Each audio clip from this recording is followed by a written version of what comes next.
guys, how's it going? My name is Dal, and the Season 1 content of the War Within expansion has been going on for the last couple of weeks, and the class meta has definitely started to stabilize, and we've been able to see which of the playstyles are able to stand apart from the crowd. So far, I've been able to highlight some of those classes, but today I really wanted to highlight some of the most popular hero spec options, a new addition of how our characters get to progress and grow stronger within the expansion of the War Within. Every class has access to 2 hero specs, which are almost like a sub-spec of your chosen class. And if you haven't played some of these more popular choices, then you definitely should. Plus, with the 20th anniversary, we got even more reasons for you to level some brand new characters, which we've been able to recently cover over on this channel if you're looking to pick up some brand new alts. And if you do end up leveling some new characters, you might as well enjoy the top 5 most played and the most popular hero spec options of the Season 1 of War Within, which I'm going to cover in today's video. As always, if you guys want to see more videos like these for the War Within expansion, be sure to follow the channel and subscribe. But otherwise, let's dive into today's list.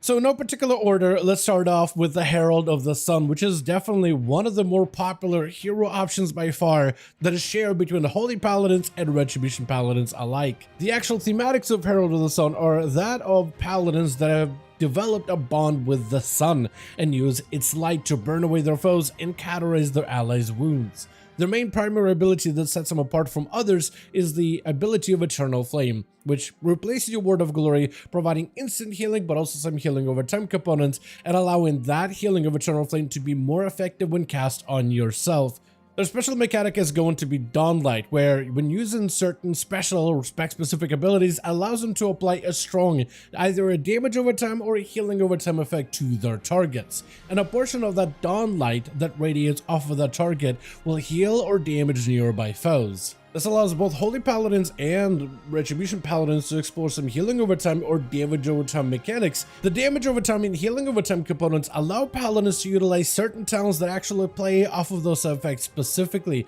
which allows the class to become more focused around this damage over time consistency. Also, the capstone of Sun's avatar allows them, when using Avenging Wrath, to be linked to all targets that have dawn lights on them, causing a radiant damage or healing to any targets that stand between those linked beams of light, which means that positionals now become a lot more important for this type of paladin, because during Avenging Wrath you now create these links, and depending on how you position yourself, these links can either deal damage to foes or heal allies. And these links from Avenging Wrath allow you to set up some high burst or high group-wide healing situations, while also increasing Dawnlight's duration by 20%. Overall, the playstyle of Herald of the Sun is numerically more significant than the alternative options for both Retribution and Holy Paladin, at least as of this current moment. Herald of the Sun as a hero spec is also very easy to use, as it allows you to gain more passive bonuses as you play your Paladin and doesn't really change up your rotation or gameplay too much. Paladins could also go further to amplify the effectiveness of Herald of the Sun, especially its capstone bonus of Sun's avatar.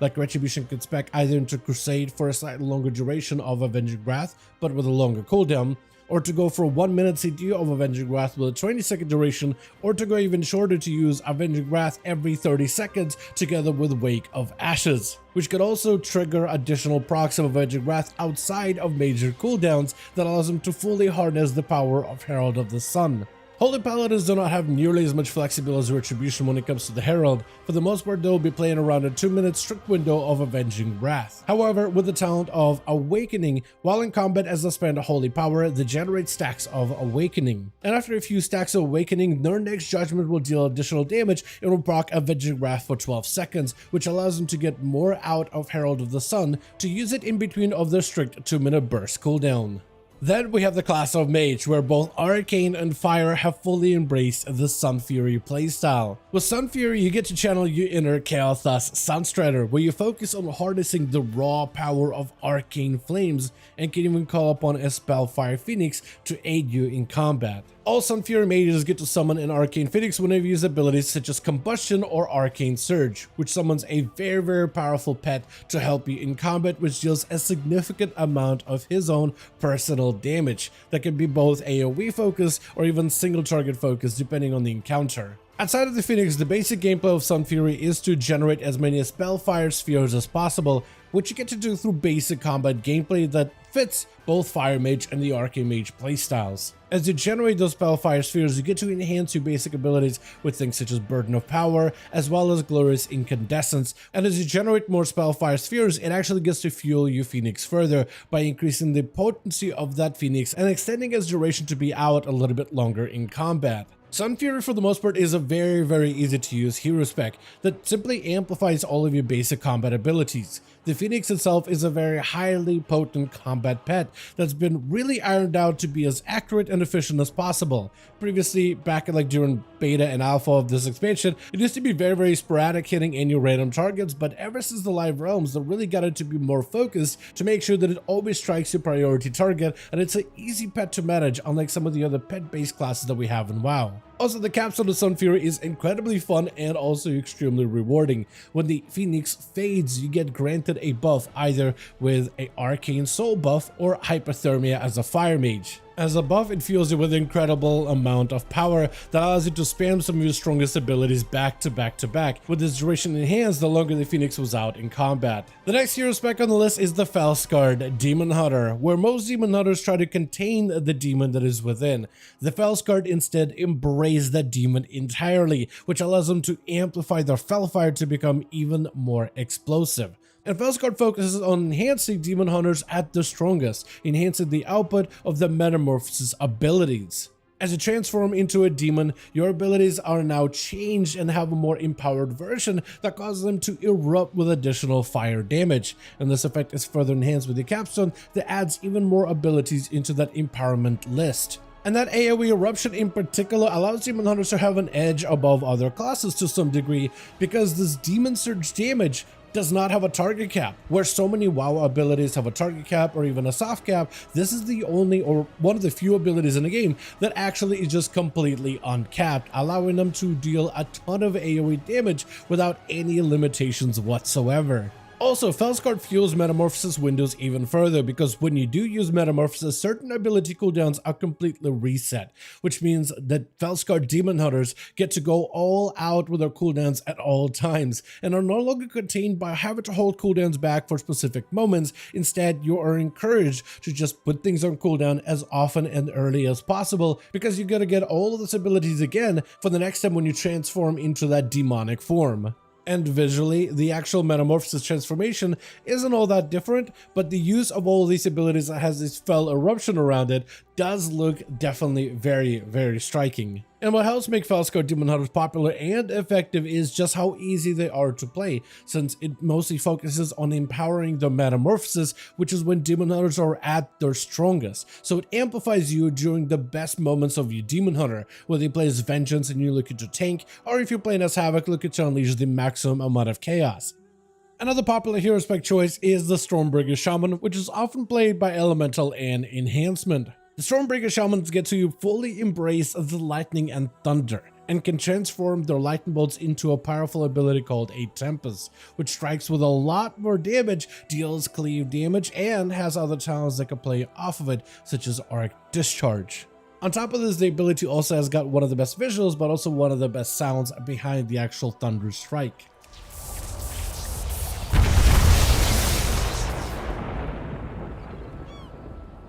Oh, that's satisfying every single time. The Stormbreaker playstyle allows you to fully invest into a lightning-themed talent as both enhancement and elemental, which can empower that playstyle greatly, and because it replaces your lightning bolt, it actually gains all the different qualities that can enhance the damage of lightning bolt as well as other nature-based abilities. And the Stormbreaker playstyle also helps unlock the unique potential of either of the Shaman specs, such as granting more stacks of Stormkeeper for elemental, plus regular uses of conductive energy by placing lightning rods against the target, which further amplifies all of your nature abilities. As enhancement, you also gain access to the lightning rod playstyle, which isn't a talent that enhancement normally has access to, which further empowers the damage of your Tempest, lightning bolts, and chain lightnings against specific targets. But striking enemies with a Tempest also summons additional nature feral spirits, which further grant you more maelstrom, but also empower all of your nature-based damage and abilities. And the best part about Stormbringer, even though it grants you a new ability of Tempest, it actually fits in comfortably into your rotation,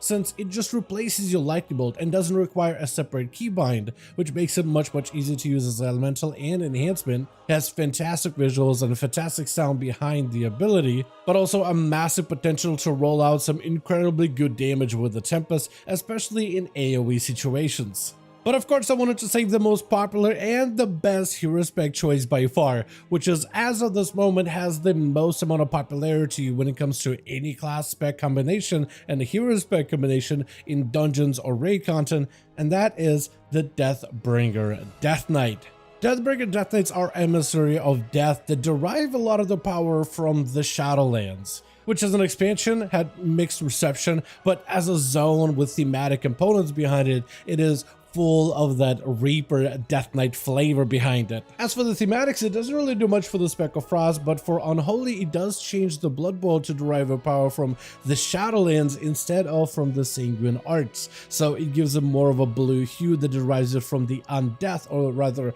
the Realm of Undeath, rather than from the Blood magic that fuels a lot of the Blood Death Knight based abilities. On its own, the Reaper's Mark is a very easy to use ability that deals plenty of single target, but also can cleave nearby targets with some of the other hero talent components. Defensively, Reaper's Mark also leaves the targets reeling that reduces the damage they do to the Death Knight, but combined together with another talent called Ruined Carved Plates, which is incredibly powerful, it provides the Blood Death Knights easy access to a powerful defensive passive that helps to reduce both magic damage as well as physical damage depending on the resources that they spent, which is something that's a must-have for Blood Death Knights because they already have a couple of different overlapping components, so giving them access to an easy defensive option is something they really needed when it comes to endgame progression. When the Reaper's Mark ability itself detonates, it activates a capstone of Exterminate, which causes your next special attack, depending on your spec, to strike the target with two sights, one single target or one cleave frontal AoE sight that has a chance to reapply Reaper's Mark back up to the target, which is really where the fun begins when it comes to the Deathbringer playstyle. What really makes it effective is the fact that it's really easy to use as both Frost and Blood. For Frost Death Knight in particular, the ability of Reaper's Mark lines up with your Pillar or Frost windows well, and it grants you an immediate burst as soon as you use the ability. And the reapplications of the Reaper's Mark, the chain upon the target, is where the fun is with the spec. It has a bit of RNG behind it, but every time it chains, you know you're doing plenty of damage every time you get those back-to-back chains. Reaper's Mark and the actual Deathbringer playstyle deal a satisfying amounts of overall burst damage, which is both helpful for Frost to take down their enemies quicker, but for Blood it also helps them retain aggros, since in the past expansions Blood has had issues when it comes to aggro. If let's say their allies deal way too much damage before a Blood DK can really get ramped up, that can make it harder for them to hold down threat, but Deathbringer solves a lot of those threat problems and ends up being an excellent option for both specs of Frost and Blood in the long term. As always, I do want to thank all of you guys so much for watching, and I hope all of you enjoyed. If you did enjoy this video list or found it informative, go ahead and give this video a like. I would very much appreciate it. Join our Discord community if you want to continue the discussion regarding hero spec changes, or if you just want to keep up with all the new tuning that's coming out over the next few weeks to hero specs and classes. As always, let me know your thoughts in the comments down below, and I'll see all of you guys in the next one.